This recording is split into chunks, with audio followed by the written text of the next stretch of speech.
சென்னை போயிட்டு வந்ததுனால கொஞ்சம் ரெஸ்ட் எடுத்துகிட்டு சாயங்காலமாக வந்து தான் அந்த பறவைகள் பார்க்க அப்படியே கிளம்புனேன். பறவைகள் பார்த்து ஒரு 3 நாள் ஆச்சு. என்னை பார்த்தோன்னே வந்து நான் கதவை திறந்து உள்ளே நுழைஞ்சோன்னே என்னை சுற்றி சூழ்ந்து நின்றுக்கிட்டானுங்க. அவனுங்க வாய் பேச முடியாத தவிர மற்றபடி வந்து அவனுங்க வந்து என்னை சுற்றி சுற்றி வருவானுங்க. அவனுக்கு சைகையெல்லாம் எனக்கு புரியும்.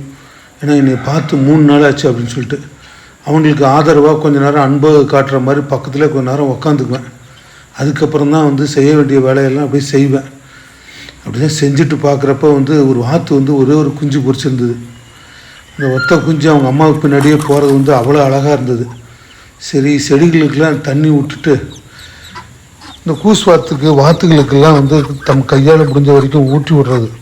ஊட்டிட்டு அப்போ தான் பார்த்தேன், இந்த வாத்து குஞ்செல்லாம் வந்து அவங்க அம்மா பின்னாடி தண்ணியில் ஆடுறது ஓடுறதெல்லாம் வந்து ஒரு அழகாக இருந்தது.